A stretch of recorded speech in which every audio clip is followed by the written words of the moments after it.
Your valley is so huge you don't turn me on anymore. Raise the kids yourself. Looking at my pregnant belly, James made a shocking remark, giving an unreasonable reason for divorce. I felt abandoned, as if left on the streets. However, a miracle happened to me. Fine, here are the divorce papers. I had a good reason to accept the divorce. 3 months later, I received frantic calls from him. My name is Catherine, just an ordinary office worker. My life had never been extraordinary. Now, it feels like I am at a peak. Catherine, will you support me? I married James, my boss, who worked in sales at a major general trading company. We began dating when I was 27. At first, I just saw him as a reliable senior at work and didn't pay him any special attention. But after attending a drinking party with him, I quickly realized he was dependable. He was considerate and respected by others, passionate about his work, and I was amazed by his sales techniques. Although I could be considerate, I was very bad at expressing my opinions. It took me several years to be able to speak my mind. James passionately coached me, and I naturally became attracted to his enthusiasm. Perhaps he noticed my feelings because he started to approach me more frequently. Right after he was promoted to section chief, we began our relationship. A year into our relationship, he proposed to me. Today, we finally made it to the finish line. Honestly, I felt elated, as if I was ascending to heaven. This was probably the first time I felt so overjoyed. Having had no romantic experiences, let alone serious relationships with men, I thought falling in love with James was pure destiny. That is, until things took a turn for the worse. A year after marrying James, I was carrying a new life inside me. I left the hospital excited, wondering how James would react. But when I told him about the pregnancy, his response was devastatingly unexpected. "You're pregnant." He showed utter inconvenience, perfectly mirroring his words. "Didn't you marry me to support my life? Weren't you on birth control pills?" I was shocked. As we were building our life after marriage, I had always wanted children. I thought James would be just as happy, but the reality was the exact opposite. James never wanted kids. He saw me as a housemate. I realized this during our discussion about my pregnancy. "Birth control? You never mentioned anything about birth control." His words were too cruel. I couldn't help but become emotional and snapped back. At that moment, a heavy sigh escaped from James' lips. "You just don't get it. You were trash, you used to work for me, and can't even assume that doing what's not being taught is basic. Is your brain too hollow to understand that?" Saying this, he tapped my head with his index finger. The force and emphasis of his words made me feel his frustration and disgust. I was supposed to be happy about this news. Why did he even marry me? As I thought this, he revealed another shocking truth. "I thought you could at least handle the household chores when I married you. I might consider getting a divorce." His words, which felt almost like a threat, depleted my heart. Overwhelmed by sadness and unable to speak, James, with a smirk, added, "Before I married you, I was actually thinking of hiring a maid. I really hate doing household chores, but you liked me, didn't you? You never went against my opinions, and I heard you were good at household tasks. I thought it would be a win-win situation for both of us. It seems like you fooled me." His unbelievable words made me sadder than angry. Fearful of showing my tears, I bit my lip, trying to distract myself with the pain. "I never wanted a child with you. Who asked for you to get pregnant? You should have taken birth control as you were told. That's on you." My heart was filled with regret for marrying him. Of course, he later demanded that I get an abortion, but I firmly refused that request. Until I could find a way to support myself, I had no choice but to do as he said. I begged him, pressing my head to the ground, pleading for the sake of the child. As a result, I remained by his side, but only as a housemate. I was his wife in name only. In exchange for not being involved as a couple, I was allowed to give birth to the child. "I'll provide money, but I won't take care of the kid at all. You're on your own with that." His words, as if he was pushing the responsibility of a pet onto me, pierced through my heart. I had quit my job when I married him because of his requests. If I returned to my previous job, I would have to see James every day after our divorce, and I absolutely couldn't stand that. Until I found a new job and secured a stable income, I had to endure this life. With those thoughts, I felt despair every day. "If you take care of the house properly, I'll work outside. All you need to do is be thorough with the household chores." I was aware that he was bad at household chores even when we were dating. I naively thought he was relying on me. Perhaps this was one of the reasons he wanted to marry me. No matter how much emotional abuse I endured from him, I couldn't escape him, especially now that we had a child. Leaving him, who had an above-average income, would mean plunging into poverty. Which is better, to have a child live in poverty or live in a house with no love? When faced with this harsh binary choice, another tragedy befell me. It was the news of my parents' death. After getting married, I could only see my parents about once a year. The only time I was allowed to return home was during the 3 days he was away on a business trip.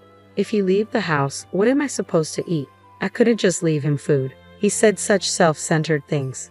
Hence, those rare trips home were the few pleasures in my life, a reward for my daily hard work. I was planning to report about my child as the only filial duty I could offer, but even that was taken away from me. I felt like I had hit rock bottom in my life. A while later, I received an email. I didn't recognize the sender, and feeling a bit uneasy, I opened it to find its shocking content. If you read this letter, please contact me anytime. Along with the message was the sender's phone number and a photo. Seeing that picture made me believe the content of the letter was true. I immediately called the number written in the letter while crying. I explained everything and decided to meet them. You want to see your relatives with your status as a housemate. How can you be so selfish? What about my meals during that time? Please, I need to deal with my parents' affairs and go through the procedures. I haven't even properly informed them about our child. They are asking to see me just this once. I don't have money to fund your outings. If you go, pay with your own money. I was constantly bombarded with cold, hurtful words. However, they no longer had the power to hurt me. My heart had become so numb that I could simply ignore his words. But for some reason, James, who was usually so harsh, suddenly brightened up as if he had an idea. Wait a second. I just remembered I have a business trip. You can go home for about 3 days, just come back before I return. That was unusual. It was unlike James to give me such freedom, but the reason for this sudden leniency would become clear later on. Having received James' permission, I returned to my hometown and met the sender of the letter. It was my maternal grandparents on my mother's side. My grandfather was American and my grandmother was Japanese. My mother spent her early years in America, but with an interest in Japanese culture, she came to Japan to study during her college years. That's where she met my father and got married. However, their marriage was not easily accepted. My grandparents strongly wished for her to stay in America and were against the marriage. The two eloped and couldn't even come to Japan until they heard the sad news of the passing of both. To be honest, we had forgiven them a long time ago, but we didn't know how to face them. I really regret being such a stubborn fool. If I had known this would happen, I would have welcomed their marriage. Upon hearing of their death from an acquaintance, the two were filled with sorrow and seemed to regret their actions. They blamed themselves for their passing.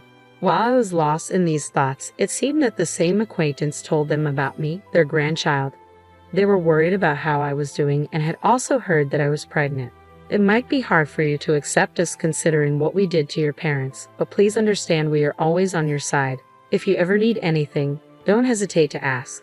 I promise to protect you no matter what. If things get tough, don't ever think you're alone, okay? You can always depend on us. Without hesitation, tears welled up in my eyes as my grandmother, Eleanor, softly held my hand. Her warmth was comforting. After struggling for so long to protect the child in my belly, their warmth revived the numb feeling in my heart. Seeing me sob like this, my grandparents were both surprised and gentle, inquiring with concern about what had happened. When they learned of my current situation, they were furious and entrusted me with something. You don't have to endure such a life anymore. We will help you. Please let us. All you need to think about is yourself and the baby. Don't worry about finances. Take care of yourself. Encouraged by their supportive words, I decided to get a divorce. I had to exact revenge on my husband. However, before I could act, it was James who made the first move. As soon as I returned to our house, an enraged James confronted me with a letter from my grandparents. What is this letter? You went through my desk without permission. It's my house. I can do whatever I want. Even if it's your own house, there's something called privacy. What's with you today? You seem different talking back to me like that. I truly believed his ability to detect even the slightest change in me was remarkable. However, even if he read the letter, it wasn't a big deal. The letter only mentioned the existence of my grandparents and there wasn't any particular issue with it.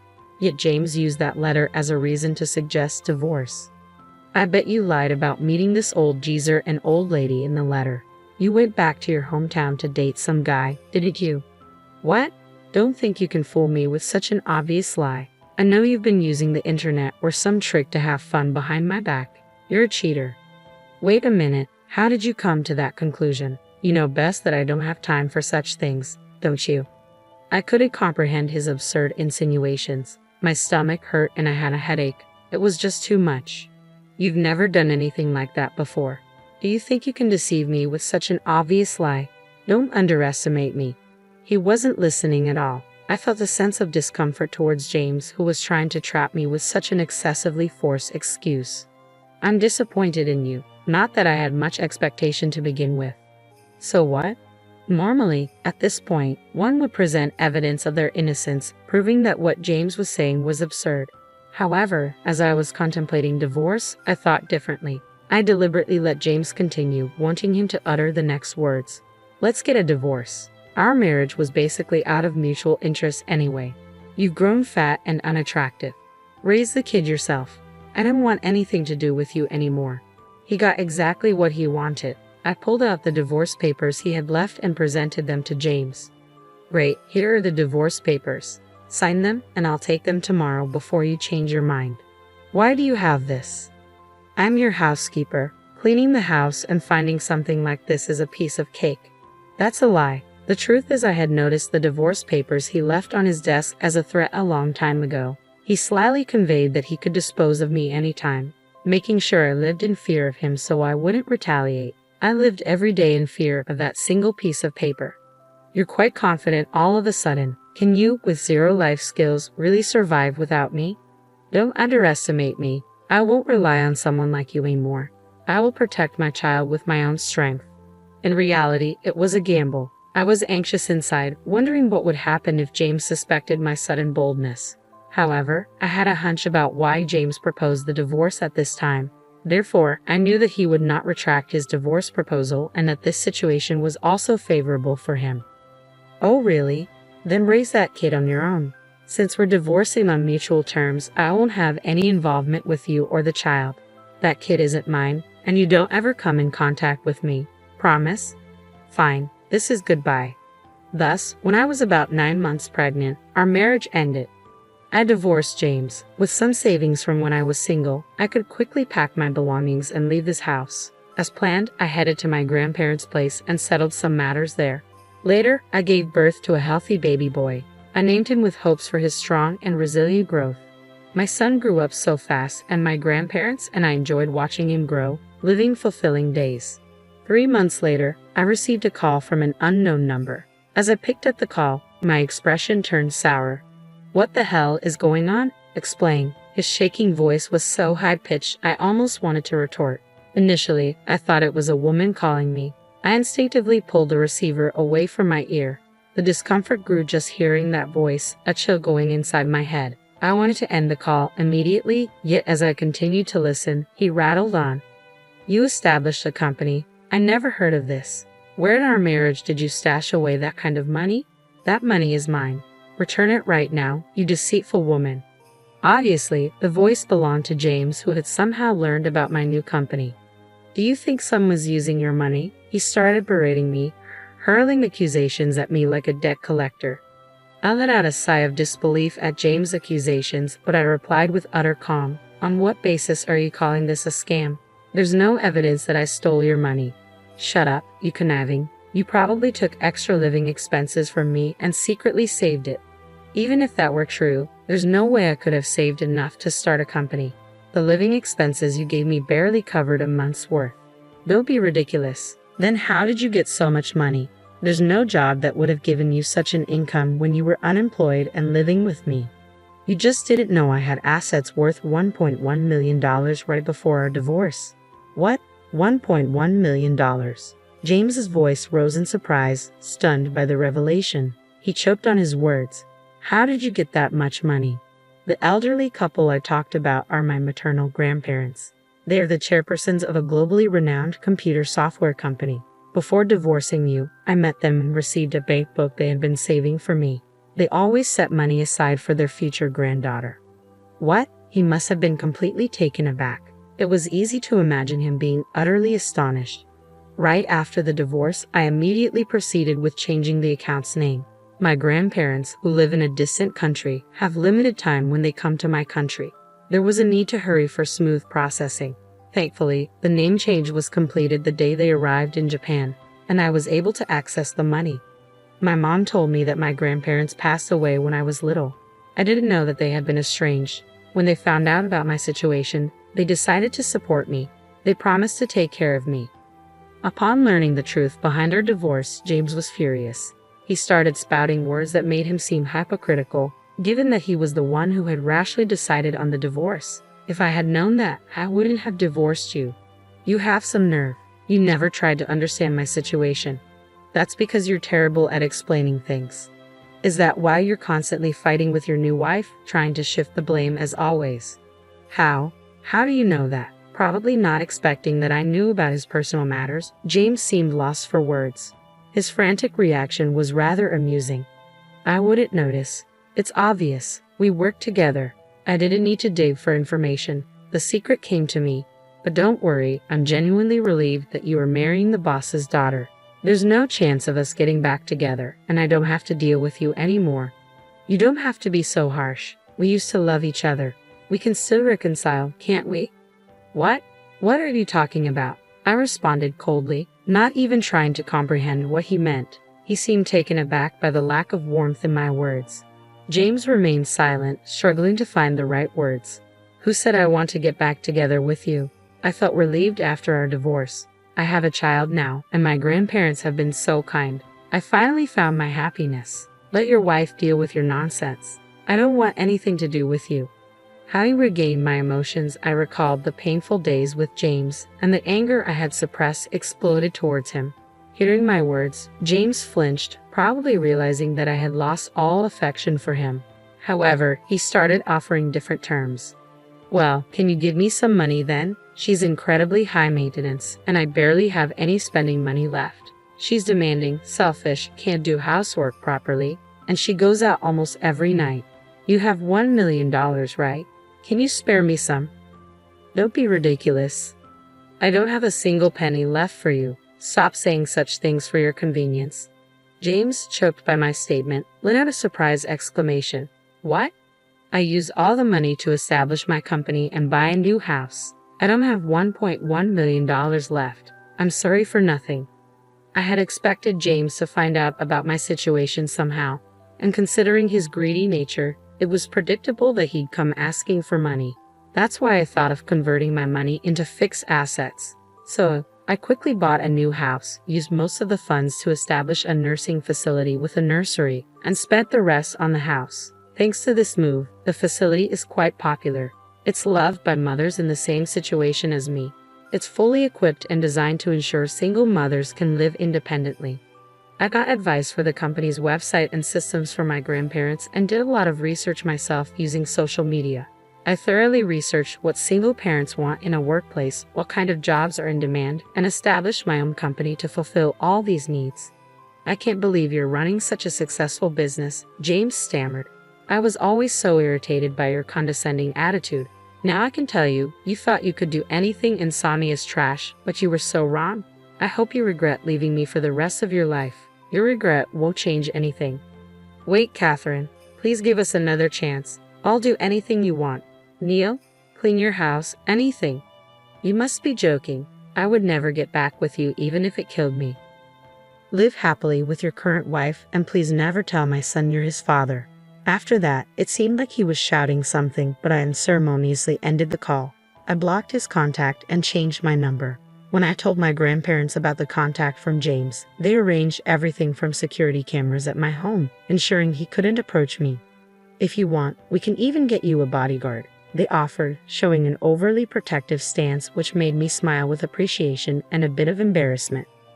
Since then, James has been struggling in his married life with the CEO's daughter.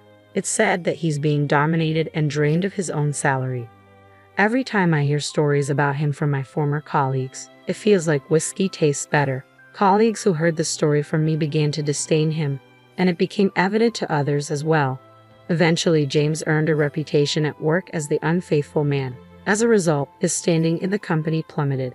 It's said he's continuing his job under much stress and constraint. He is the husband of the CEO's daughter after all. He's probably living a hellish life, unable to resign even if he wants to. Colleagues would joke, and I'd join in the laughter in agreement. Thus, I finally regained a peaceful life. My son, showered with love from his great-grandparents, is growing up healthily. It's almost 10 years since he was born, and I've taught him everything about James without hiding any details. I won't become a man like that. Don't worry, I'll always protect you, Mom, he'd say, making me swoon with his prince-like words.